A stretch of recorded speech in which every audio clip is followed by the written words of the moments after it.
Let me assure you that absolutely nothing that I'm going to tell you is exaggerated, is interpolated, or is imagined. Everything I'm going to tell you is documented. I said, you know, this is news. This is important. This is stuff people need to know. And I'll never forget, he didn't pause a beat, and he said, we just paid $3 billion for these television stations. We'll tell you what the news is.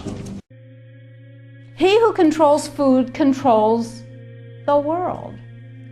Well, they said in 1962, we're going to work toward total global implementation of Codex Alimentarius on December 31st, 2009.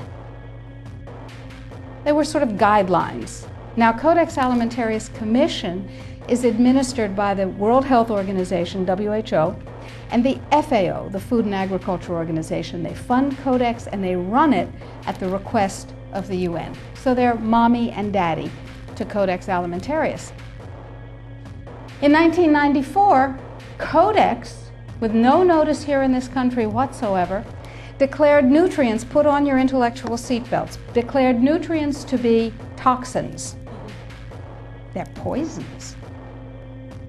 Under Codex, every dairy cow on the planet must be treated with Monsanto's recombinant bovine growth hormone.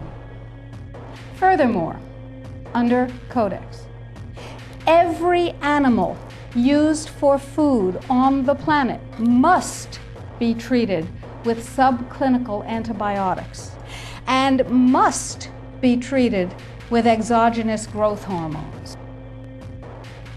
If you do the numbers in the WHO-FAO projections, the epidemiological projections, they estimate, not I, that just the vitamin and mineral guideline alone, when it goes into global implementation on December 31st, 2009, will result in a minimum of 3 billion, that's B, bad, big, billion deaths.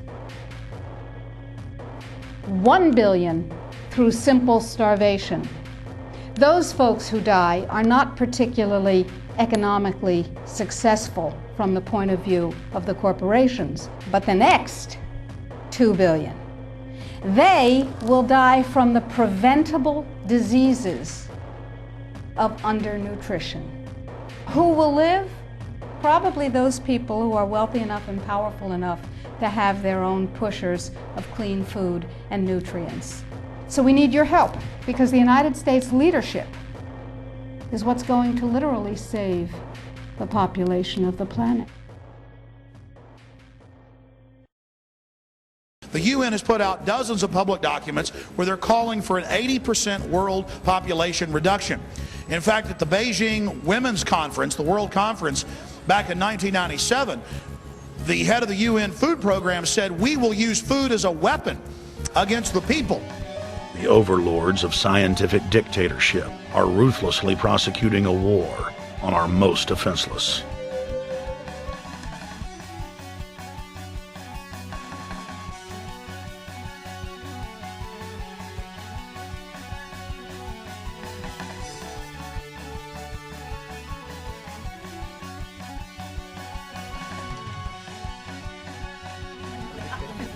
I would not suggest that you eat anything that's in this basket. Why? Because of one word called pesticides. Pesticides have long been used in commercial agriculture, but unfortunately, residues of those pesticides remain on the crop and end up in our bodies.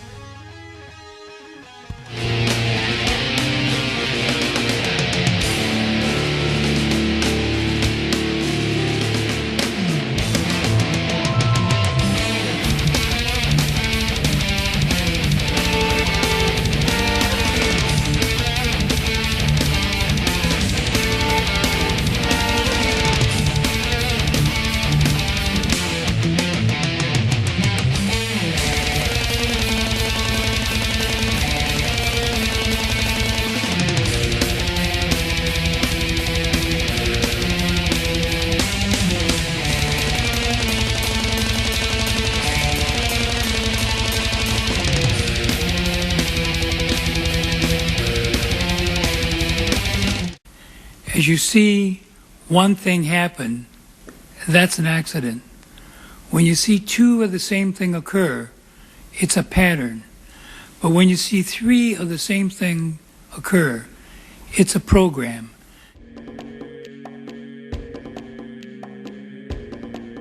Aspartame, the artificial sweetener found in almost every low-sugar or sugar-free product on the market. First of all, aspartame is made up of three things: methanol, which of course is what produces blindness, aspartic acid, and phenylalanine. These are all poisons. Aspartic acid, of course, produces brain lesions. This was known back in the early 1970s. Methanol produces blindness. Phenylalanine is what you see in the brain, and in high dosage it produces trauma. We're not making this all up. The FDA did publish back in, I think it was in the 80s, they did publish the 92 potential side effects of aspartame. And they do, these side effects are quite, are extremely serious. Things like dizziness, problems with balance, abdominal pain and cramps, changes in vision, seizures and convulsions, etc., etc. So the nervous system seems to be one of the areas that's most affected. So we see people have difficulty thinking. They feel like they're walking around in a cloud or a fog. Yet despite all of these harmful effects, Donald Rumsfeld pushed it out into the stores in over 5,000 products when he was CEO of Searly, the company that manufactured aspartame. Up next, got milk? You may wish you didn't after tonight's hard target investigation. What is in milk that you say is poisonous, and why would the government be covering this up? Well, what's in milk? You're drinking body fluids from other animals. 60% of the cows in America have leukemia virus. 80% have something called paratuberculosis. You don't want to eat something with that name, paratuberculosis. You've got irritable bowel syndrome in America. That's what it causes. 4 million American women have irritable bowel syndrome. Real concern, though, you talk about the bovine growth hormone. Hormone is the big word here. There are 4,000 mammals. There are 500,000 different hormones. Only one hormone, this is the big secret the dairy industry doesn't want you to know, only one hormone is identical in all of nature between two animals. It's human and cow. It's the most powerful growth hormone in our body. Drink a 12-ounce glass of milk. Double the only hormone that makes breast cancer grow once you get it. Genetically engineer a hormone that produces more milk when we didn't need more milk. Proteins that cause a vast array of allergies in the human body. This is not nature's perfect food. In a book called Milk, the Deadly Poison, Robert Cohen attacks what's long been considered the perfect food, claiming it can be a dangerous brew of chemical, biological, and bacterial agents that may also contain a growth hormone he believes can trigger the growth of cancer.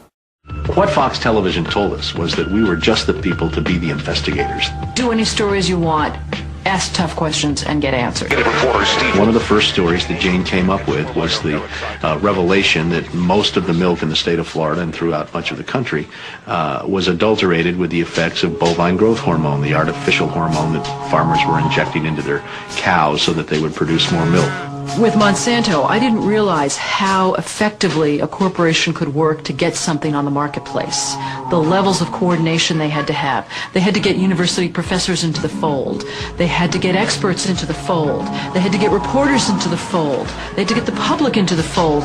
And of course the FDA, let's not leave them out. They had to get the federal regulators convinced that this was a fine and safe product to get it onto the marketplace. And they did that. They did that very, very well. It's a great time to be a high-producing cow. Posilac One Step, bovine somatotropin by Monsanto. The federal government basically rubber-stamped it before they put it on the marketplace. The longest test they did for human toxicity was 90 days on 30 rats.